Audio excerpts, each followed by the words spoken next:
Hello, my YouTube friend. I'm your friend, educator Sushil Thakur.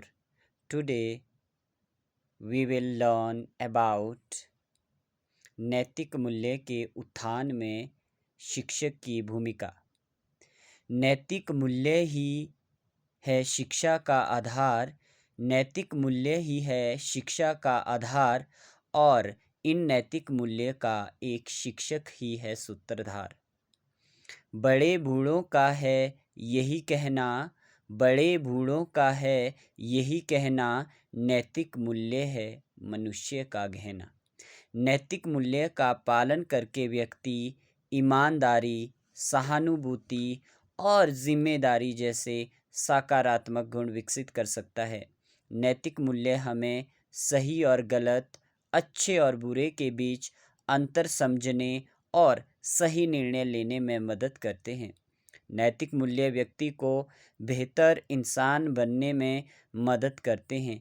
अच्छे संस्कारों से व्यक्ति विनम्र और भरोसेमंद बनता है। एक शिक्षक जौहरी की भांति होता है जो विद्यार्थी में छुपे हुए मूल्यों को निखार कर बाहर लाता है। ये तो मुझे आज याद नहीं है कि कैसे मेरे शिक्षक ने मुझे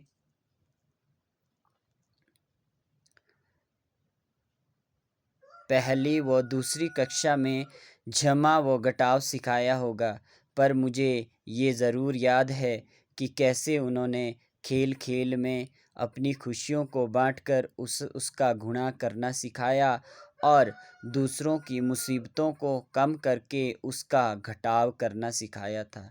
यही है वो नैतिक मूल्य जो एक शिक्षक शिक्षा के दौरान अपने छात्रों में रोपित करता है।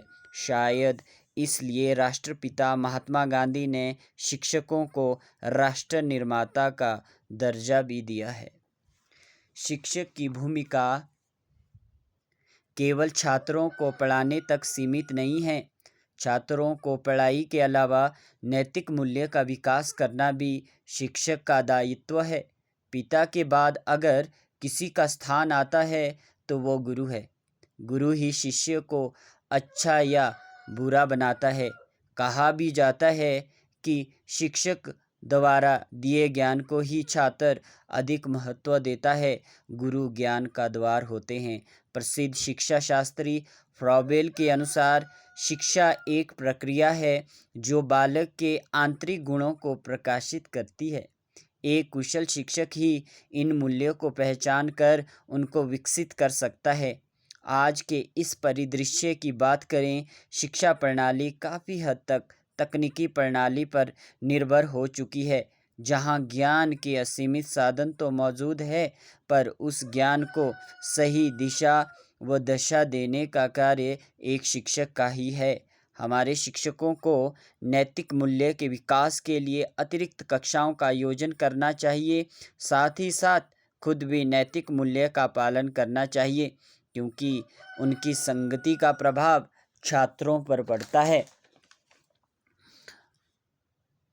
दूसरों के प्रति सम्मान दिखाना, जिम्मेदार होना, दूसरों की मदद करना, आत्मनियंत्रण की भावना रखना, सभी के साथ समान व्यवहार करना, कानून और सामाजिक मानदंडों का पालन करना, निष्पक्ष होना, सहनशील होना, उदारता, विनम्रता, सहानुभूति और सत्यनिष्ठा आदि नैतिक मूल्य का वर्णन है। प्राणी मात्र में ईश्वर का रूप देखना, न्याय पथ पर चलना, इसी का वर्णन सभी धर्मों में है। श्री राम, कृष्ण भगवान, बुद्ध, रविंद्रनाथ टैगोर, स्वामी विवेकानंद जैसे महान पुरुषों ने भी हमें नैतिक मूल्य का पालन करने की शिक्षा दी है। बच्चों में नैतिक मूल्य का कारण मजबूत चरित्र निर्माण और अच्छा सामाजिक व्यवहार होता है।